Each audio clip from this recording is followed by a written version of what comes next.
गुरुर्ब्रह्मा गुरुर्विष्णू गुरुर्देव महेश्वरा सद्गुरु साक्षात परब्रह्म तस्मै श्री सद्गुरुवे नमः। जय जय रघुवीर समर्थ श्रीराम समर्थ। सद्गुरु चरणांना नतमस्तक होऊन आपण या शुभ्र सकाळच्या तेजोमय वातावरणामध्ये सर्वजण उपासना करूनच हे श्रवण करायला बसलेले आहात असं समजून आपण या निरूपणास सुरुवात करूया। आज आपण या निरूपणामध्ये पाहणार आहोत की मनुष्याने नक्की भक्ती करावी तरी कशी। भक्ती करायला काही वेळ काळ असतो का, काही टाईम असतो का, काही सेकंद असतात का, की काही वार असतो का, की याच वेळेला भक्ती केली पाहिजे। बरं, समर्थांनी सांगितलेलं आहे, दासबोधामध्ये सुंदर वर्णन केलेलं आहे। देव शक्यत्वे राहे आपणासी, ते तो वर्म आपणासी पासी, आपण वचने बोलावी जैसी, तैसी येती पडसादे। म्हणजे काय? म्हणजे देवाशी जर सख्य जोडणं सर्वस्वी आपल्याच हातात आहे ना, आपण त्याला साथ घालावी, त्याचप्रमाणे परमेश्वर प्रतिसाद सुद्धा देतो। पण आपण मात्र स्वतःशीच फक्त या वैखरीमध्ये बोलायचं की मला भक्ती मार्गामध्ये यायचं आहे, मला उपासना करायची आहे। पण आपण तसे कर्म करतो का? आपण ती उपासना करतो का? आपण परमेश्वराचं चिंतन करतो का? फक्त या वैखरीमध्ये बडबड करत असतो की मला फक्त हे करायचे।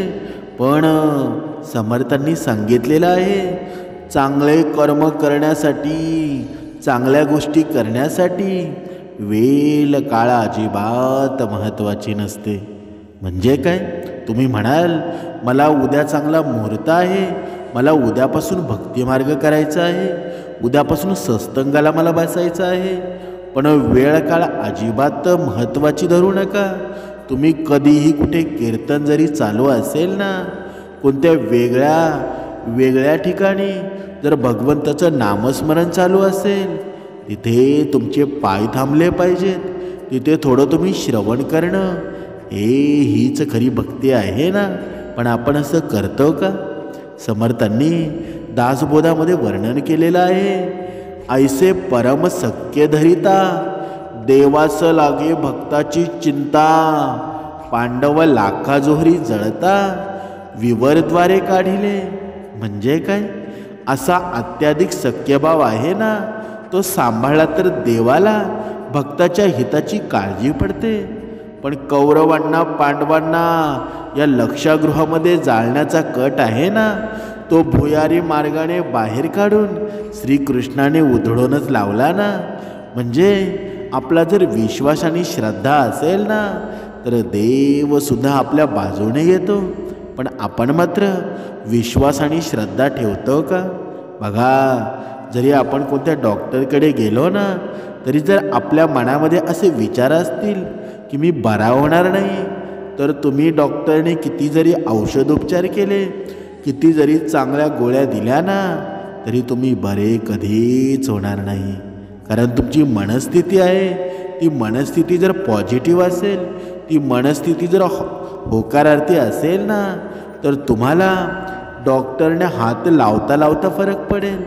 म्हणजे माणसाचं मन जसं निर्णय घेतं ना, तशी बुद्धीला चालना मिळत असते। म्हणूनच समर्थांनी सांगितलेलं आहे, आपण असता अनन्य भावे, देव तत्काळची पावे, आपण त्रास घेता जीवे, देवही त्रासे। म्हणजे काय? म्हणजे आपला भाव अनन्य असेल ना, तर देवही आपल्याला तत्काळ पावतो। पण आपल्याला त्याचा त्रास वाटत असेल ना, तर देवही त्रासून जातो। म्हणजे काय? म्हणजे आपण देवाला हजारो प्रश्न विचारत असू, तर देवसुद्धा कंटाळेल ना। भक्ती मात्र करायची कमी, पण प्रश्न मात्र हजार असतील, तर मग आपण भक्ती मार्गामध्ये आपलं मन लागेल का? कधीच लागणार नाही। समर्थांनी सांगितलेलं आहे, तुम्ही काहीही काम करत असू द्या, म्हणजे भक्ती मार्ग म्हणजे पुस्तकं वाचणं आहे का? भक्तिमार्ग म्हणजे इतरांची सेवा करणं, इतरांच्या जीवनामध्ये सुख निर्माण करणं, म्हणजे जिथे आपल्याला चांगलं वाटेल ना तिथे चांगले करण्याचा प्रयत्न करणं, शुद्ध कर्म करणं. आता तुम्हाला गाडगे बाबांचं जर उदाहरण दिलं ना तर तुम्हाला आश्चर्य वाटेल की नक्की भक्ती अशी असते का? बघा, गाडगे बाबा आहेत ना ते सर्वांना माहीत असतील. एक संत जवळून गेले ना. बघा, गाडगे बाबांनी 1 फेब्रुवारी 1905 रोजी पहाटे सुमारे 3 वाजता वयाच्या 29व्या वर्षी त्यांनी घरादाराचा त्यागच केला ना आणि त्याग करून संन्याससुद्धा स्वीकारला. त्यांनी तीर्थाटनं केली, अनेक ठिकाणी भ्रमणसुद्धा केले. ते एक प्रवासी होते ना, ते सामाजिक शिक्षक होते. पायात फाटलेल्या चप्पल आणि डोक्यावर मातीची वाटी घेऊन ते पायी प्रवास करायचे आणि हीच त्यांची ओळखसुद्धा होती. गावात प्रवेश केला ना की लगेच गटारी आणि रस्ते साफ करायला सुरुवात करत असत आणि कामं आटोपल्यावर ते स्वतः गाव स्वच्छ केल्याबद्दल लोकांचे अभिनंदनसुद्धा करायचे. गावातील लोक होते ना त्यांना पैसे देत असत. मात्र बाबा ते पैसे होते ना ते समाजाच्या विकासासाठी, भौतिक विकासासाठी वापरायचे. लोकांकडून मिळालेल्या पैशातून महाराज गावोगावी शाळा, धर्मशाळा, रुग्णालये, प्राण्यांचे निवारे बांधत असत आणि गावांची स्वच्छता केल्यानंतर ते संध्याकाळी कीर्तनाचं आयोजन करत असत. त्यांच्या कीर्तनाद्वारे ते लोकोपयोगी आणि समाज कल्याणाचा संदेशसुद्धा देत असत आणि आपल्या कीर्तनामध्ये ते लोकांना अंधश्रद्धेच्या भावनाविरुद्ध प्रबोधनसुद्धा करत असत. म्हणजे आपल्याला पाहायला मिळालं असेल, संत कबीरांच्या दोहेचा त्यांनी आपल्या कीर्तनामध्ये वापर करत असत. संत गाडगे बाबा होते ना हे खरे निस्वार्थी कर्मयोगी होते. त्यांनी महाराष्ट्राच्या कानाकोपऱ्यामध्ये अनेक धर्मशाळा, रुग्णालये, वसतिगृह बांधली. दान म्हणून आलेल्या पैशांची आहे ना त्यांनी ही सर्व कार्य केलेली आहेत. म्हणजे पण या महामानवानं त्यांच्या संपूर्ण आयुष्यासाठी स्वतःसाठी झोपडीसुद्धा बांधली नाही. आपलं संपूर्ण आयुष्य आहे ना या धर्मशाळेच्या व्हरांड्यामध्ये जवळच्या झाडाखाली घालवलं. आणि गुरुदेव आचार्यजींनी अगदी बरोबर म्हटलं आहे ना की एक लाकूड फाटलेली चादर आहे ना आणि खाण्यापिण्यासाठी एक मातीचं पात्र कीर्तन करताना झापली ही त्यांची संपत्ती होती. म्हणजे त्यामुळं महाराष्ट्राच्या विविध भागामध्ये आहे ना त्यांना मातीच्या भांड्यांचे गाडगे बाबा आणि इतर ठिकाणी चिंध्यांचे बाबा असे सुद्धा संबोधलं जातं. आणि त्यांचं खरं नाव आहे ना आजपर्यंत कोणालाही माहीत नाही. या गाडगे बाबांचा जर प्रवास पाहिला ना तर स्वच्छता करता वेळीसुद्धा भक्ती करता येते. आणि तीच भक्ती आहे ना, कारण स्वच्छतेचा फायदा होतो कोणाला बरं? या मानव जातीलाच होतं ना. म्हणून आपलं घरसुद्धा स्वच्छ ठेवणं हीच एक भक्ती आहे ना. हा एक भक्तीचा सुद्धा प्रकार आहे. पण मनुष्य मात्र भक्ती म्हणजे पुस्तकं वाचणं, भक्ती म्हणजे वेगवेगळी कर्मकांड करणं, ही खरी भक्ती आहे का? अजिबात नाही. हे संत होऊन गेले ना, या संतांची शिकवण ज्याने ऐकली ना, या संतांची शिकवण त्याने आत्मसात केली, तोच खरा भक्तिवान होतो. नाहीतर या जगामध्ये किती पंथ आहेत, किती पंथांमध्येही माणसं आहेत आणि त्या माणसांमध्ये शुद्ध भक्ती कोण करतो बरं? जो विचार मनानं, कर्तृत्वानं आणि कर्मानं श्रेष्ठ असतो ना, तोच खरा भक्त आहे. नाहीतर या जगामध्ये गुरु शिष्यांची नाती किती आहेत, भरपूर अशी नाती पाहायला मिळतात. पण असं नातं जे सर्वश्रेष्ठ असतं ना, त्या नात्यामध्ये कुणाला कधीच दुःख होत नाही. त्या नात्यामध्ये खूप पवित्रपणा असतो. अशी भक्ती आहे ना समर्थांनी आपल्याला सांगितलेली आहे. आणि हे समर्थांनी सांगितलेली भक्ती आहे ना ती नियमबद्ध आहे. नियमांमध्ये राहून ही भक्ती करायची आहे. आणि जो मनुष्य नियमांमध्ये राहून ही भक्ती करत नाही ना, फक्त लाळ टिळा लावतो, ती खरी भक्ती होते का? अजिबात नाही. नक्की भक्ती काय आहे ना, या संतांचं जीवनक्रम पाहून आपल्याला समजून येते. समर्थ रामदास स्वामींचं तुम्ही कार्य बघा. त्यांच्या जीवनामध्ये त्यांना किती कष्ट सहन करावे लागले. समर्थ रामदासांचं मूळ नाव नारायण होतं. नारायण सूर्याजीपंत कुलकर्णी म्हणजे ठोसर होतं.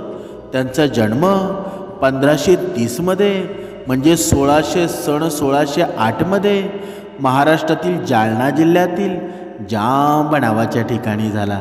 बघा, आपण ज्या परमेश्वराची आपण ज्या भगवंताची भक्ती करतो, आपण ज्यांचे विचार ऐकतो ना, या मनामध्ये निर्माण करतो, त्यांची माहिती प्रत्येक भक्ताला असणं गरजेचं आहे. म्हणून या रामनवमीच्या दिवशी जमदग्नी गोत्रातील देवस्थ ऋग्वेदी ब्राह्मण कुटुंबात झाला. म्हणजे समर्थ रामदासजींच्या वडिलांचं नाव सूर्याजीपंत होतं आणि ते सूर्यदेवाचे होते ना, खूप उपासक होते. रोज आदित्य हृदय स्तोत्राचे पठण करायचे. ते गावचे पटवारीसुद्धा होते, पण त्यांचा बराचसा काळ आहे ना, तो पूजेमध्ये जात असे. त्यांच्या आईचं नाव राणूबाई होतं आणि त्या संत एकनाथजींच्या कुटुंबाच्या दूरच्या नातेवाईकसुद्धा होत्या. त्याही बघा, त्यासुद्धा सूर्यनारायणाच्या उपासक होत्या.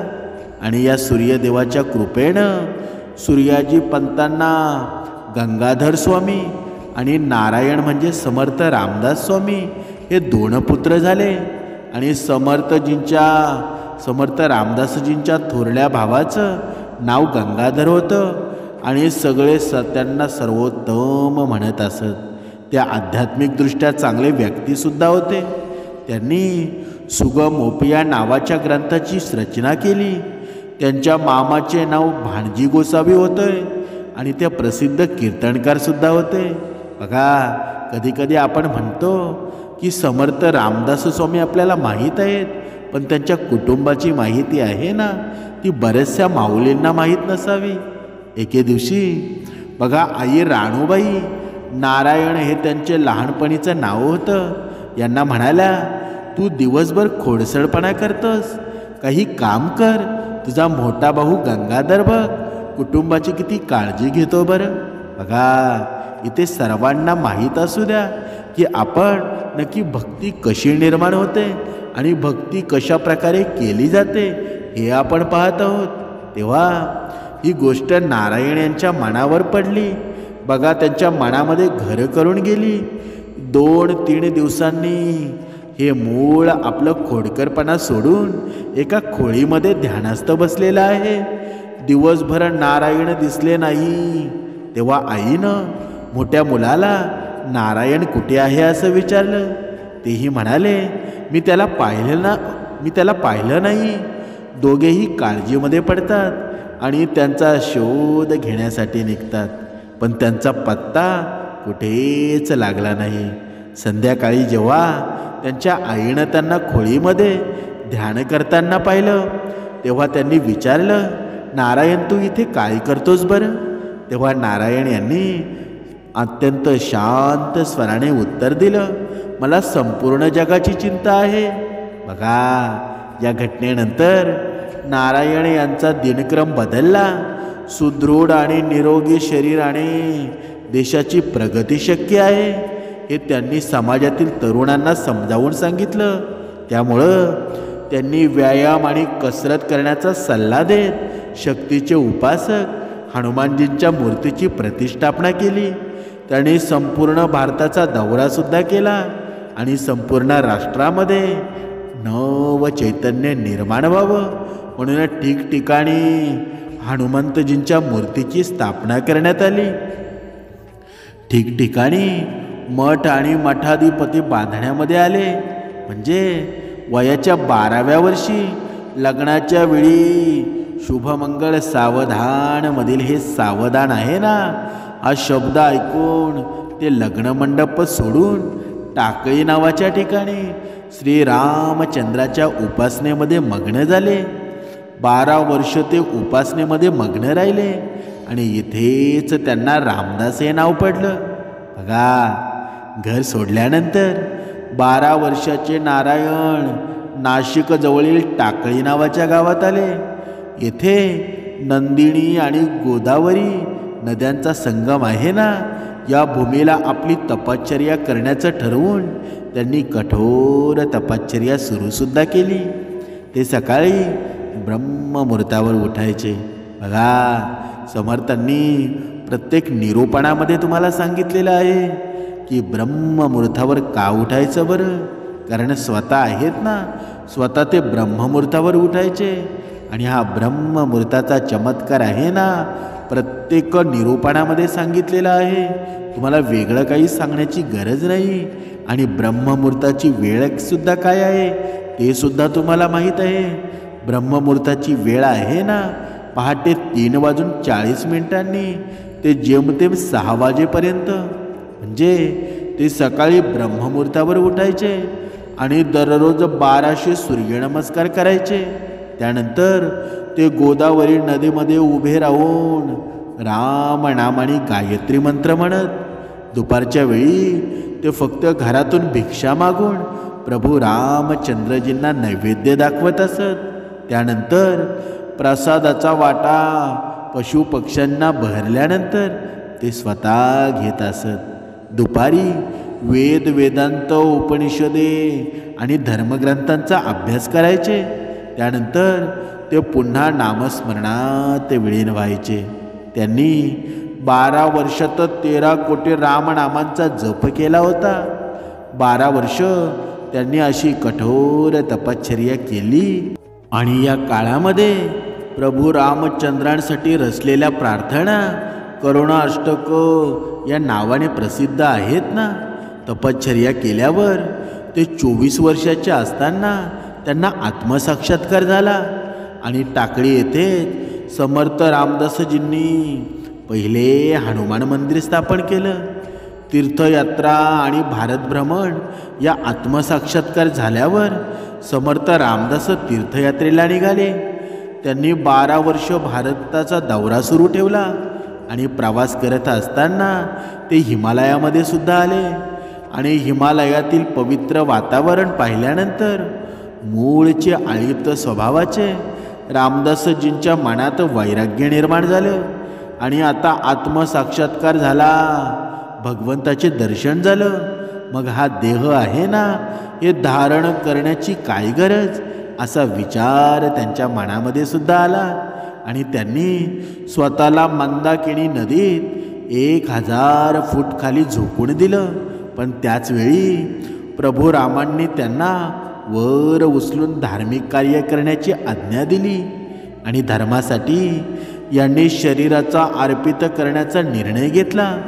तीर्थयात्रेवर असताना ते श्रीनगरला आले. आणि तेथे त्यांची भेट आहे ना, शीख गुरु हरगोविंदजी महाराज यांच्याशी झाली. गुरु हरगोविंदजी महाराजांनी त्यांना त्यांच्या धर्माचं रक्षण करण्यासाठी सशस्त्र होण्याचं मार्गदर्शन केलं. आणि या प्रवासामध्ये लोकांचे हाल पाहून त्यांचं मन दुखावलं. मोक्षप्राप्तीबरोबरच स्वराज्य स्थापन करून जनतेला जुलमी राज्यकर्त्यांच्या अत्याचारापासून मुक्त करणं हे त्यांनी आपल्या जीवनाचं ध्येय केलं होतं. लोकांना सरकारच्या विरोधात संकटित होण्याचं आव्हान करत ते फिरू लागले. आणि या प्रयत्नामध्ये त्यांनी छत्रपती शिवाजी महाराजांसारखा कर्तबगार शिष्याचा लाभ सुद्धा झाला. आणि स्वराज्य स्थापनेचे स्वप्न त्यांच्या हयातीतच साकार होण्याचं भाग्य मिळालं. त्यांनी 1603 मध्ये वयाच्या 73व्या वर्षी महाराष्ट्रातील सज्जनगड नावाच्या ठिकाणी समाधी घेतली. समर्थांच्या जर पूर्ण चरित्राचा जर अभ्यास केला ना, पूर्ण जीवनक्रमाचा जर अभ्यास केला तर आपल्याला हेच दिसतं, दुसऱ्यासाठी काहीतरी चांगलं करावं, दुसऱ्याच्या सुखासाठी काहीतरी करावं. हे संत आहेत ना, हे महान का आहेत बरं? कारण त्यांनी स्वतःच्या सुखासाठी कधीच काही केलं नाही, नेहमी दुसऱ्याचं सुख पाहिलं. आणि समर्थांनी प्रत्येक मनुष्याला हेच सांगितलेलं आहे की खरी भक्ती होते कधी बरं? जेव्हा तुम्ही स्वतःचं सुख न पाहता दुसऱ्याच्या सुखाचा विचार करताना, तेव्हाच खरी भक्ती होते. पुढे समर्थ रामदास स्वामींनी भारत प्रवास करताना शेवटी वयाच्या 36व्या वर्षी रामदास स्वामी पैठणला परत आले आणि पैठणला ते एकनाथांच्या वाड्यातच राहिले. नाथ आणि त्यांची पत्नी या दोघांनी देह ठेवलेला होता. नाथांची पत्नी समर्थांची मावशी होती, पण समर्थांनी कुणालाच ओळख दिली नाही. एक फिरता साधू म्हणून ते घरामध्ये राहिले. मात्र तिने त्यांना जाम गावातील सगळ्या बातम्या समजल्या आणि लग्न मंडपातून पलायन केल्यावर 24 वर्षे होते ना, ते जांब येथील कोणाच्याही संपर्कात नव्हते. त्यांच्या वहिनीला 2 मुलं झाल्याचं आणि आई राणूबाई अंध झाल्याचंही त्यांना ते कळालं. नंतर त्यांच्या मनात जांभळा जाऊन आपल्या आईला भेटावं असं आल्यावर समर्थ जांभला पोचले, पण तेथेही त्यांनी कोणाला आपली ओळख दिली नाही. आपल्या घराच्या अंगणामध्ये उभे राहून त्यांनी भिक्षा मागितली. त्यांची वहिनी भिक्षा घेऊन दारामध्ये उभी राहिली. तिची राम आणि श्याम ही दोन्ही मुलं भिक्षा मागणाऱ्याला त्या गोसाव्याकडे पाहत होती. त्यांना ठाऊक नव्हतं की हे आपले काका आहेत. 24 वर्षात दाढी जटा वाढवल्यामुळं, व्यायामाद्वारे शरीर बळदंड झाल्यामुळं पार्वती बाई देखील दिराला ओळखू शकल्या नाही. अखेर समर्थांनी आपलं खरं रूप प्रकट केलं. नारायण आल्यानं राणूबाईला खूप आनंद झाला आणि 24 वर्षाच्या साधनेनं समर्थांना काही शक्ती प्राप्त झालेल्या होत्या. म्हणजे समर्थजींचे व्यक्तिमत्व होतं ना, भक्ती, ज्ञान आणि त्याग यांनी भरलेलं होतं. चेहऱ्यावर दाढी, डोक्यावर जटावेण्या, भाळ प्रदेशावर चंदनाचा टिळा असे आणि त्यांच्या खांद्यावर भिक्षेची पिशवी असायची. एका हातामध्ये जपमाळ आणि कमंडळू, दुसऱ्या हातामध्ये योगदंड. ते पायामध्ये लाकडाच्या पादुका घालत असत आणि योगशास्त्रानुसार त्यांची मुद्रा भुचरी होती. मुखी नेहमी रामनामाचा जप करीत आणि फार कमी बोलत असत. ते संगीताचे उत्तम जाणकार सुद्धा होते. त्यांनी अनेक रागांमध्ये गायल्या जाणाऱ्या त्या रचना केलेल्या आहेत. स्वामी रोज 1200 सूर्यनमस्कार घालायचे, त्यामुळं त्यांचे शरीर खूप मजबूत सुद्धा होते. आणि आयुष्यातील शेवटची काही वर्ष सोडली ना, तर ते आयुष्यात कधीही एका ठिकाणी थांबले नाहीत. ते प्रत्यक्षात दुर्गम गृह, पर्वत शिखरे, नदी काठ, घनदाट जंगलामध्ये राहत होते. याचा उल्लेख आहे ना समकालीन ग्रंथांमध्ये सुद्धा आढळतो. आणि समर्थ रामदास यांनी दासबोध, आत्माराम, मनोबोध इतर ग्रंथांची रचनासुद्धा केली. समर्थांचा मुख्य ग्रंथ हा दासबोध आहे. हा म्हणजे गुरु शिष्य संवादाच्या स्वरूपामध्ये आहे. समर्थांनी सांगितलंच आहे ना, तुमचे कर्म जर श्रेष्ठ असतील ना, तर तुमच्यासोबत काय होईल याचा विचार करू नका. तुमचे कर्म तुम्ही करत राहा. तुमच्या जीवनामध्ये अशा गोष्टी घडतील ना, तुम्ही विचारसुद्धा केला नसेल, सर्व योग्य मार्गावर होईल. पुढे समर्थ रामदास स्वामींनी महाराष्ट्रातील शिवतरघळ म्हणजे या नयनरम्य आणि दुर्गम गुहेमध्ये त्यांचे महान शिष्य कल्याण स्वामी यांच्या हातून लिहिलेला हा ग्रंथ त्यांना मिळाला. आणि यांच्यासोबतच त्यांनी रचलेले भीमरूपी स्तोत्र आणि मनाचे श्लोक आहेत ना, यासह 90हून अधिक आरत्या आहेत. त्या महाराष्ट्रातील प्रत्येक घराघरात गायल्या जातात.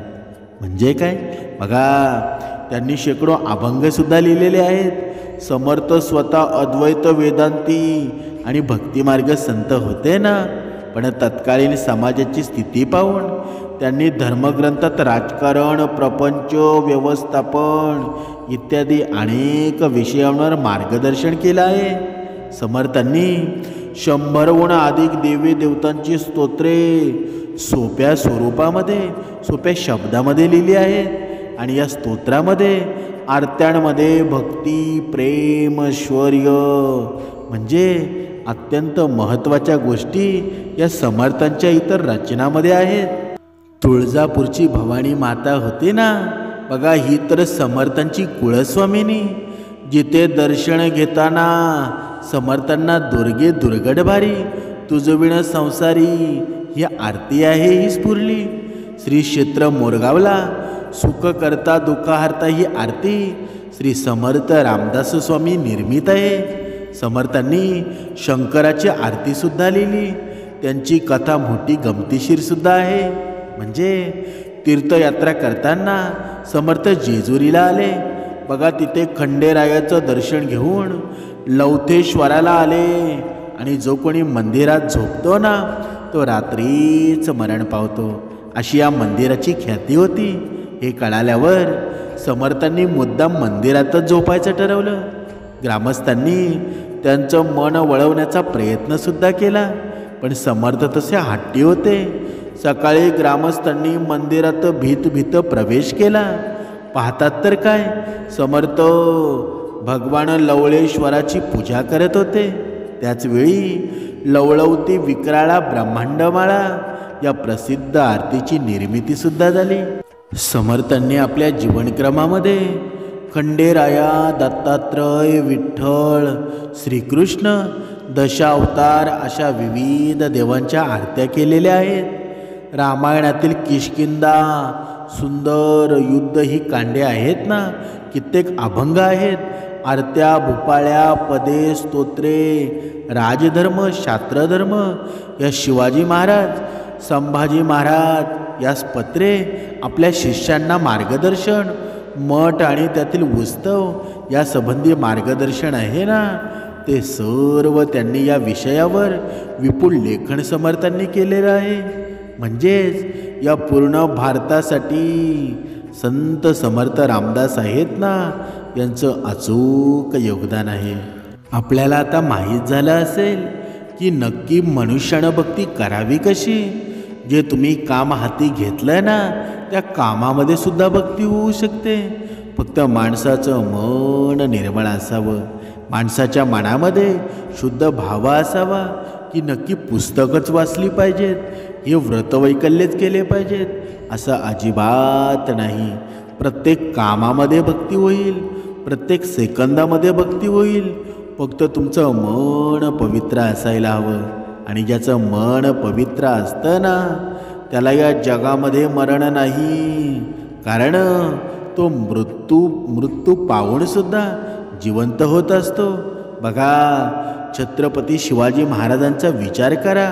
बघा, त्यांचा मृत्यू कधी झालेला आहे, पण मृत्यू होऊनसुद्धा आपण त्यांना देवच मानतो ना. मनुष्यातले जर देव कोणी असेल ना तर ते माझे छत्रपती शिवाजी महाराज आहेत. कारण जेव्हा छत्रपती शिवाजी महाराजांचा विषय येतो ना, ते नाव आपल्या ओठामध्ये येतं, तेव्हा 10 हत्तींचं बळ आपल्यामध्ये निर्माण झाल्याशिवाय राहत नाही. कारण का? कारण त्यांचं कर्तृत्वच एवढं आहे, त्यांचा इतिहास आहे ना, की त्यांच्यामुळे आपण आहोत, नाहीतर आपण असतो का? आणि म्हणून मनुष्यानं भक्ती मार्गाची वेळ पाहू नये. ज्या क्षणी तुम्ही विचार कराल ना त्या क्षणी भगवंत तुमच्यावर कृपा करेल. फक्त तुमची इच्छाशक्ती हवी, फक्त तुमचा विश्वास हवा. परमेश्वर कुठे लांब नाही, तुमच्या हृदयामध्ये बसलेला आहे. फक्त तुम्ही जागृत करा, परमेश्वर लगेच दर्शन देईल. जय जय रघुवीर समर्थ.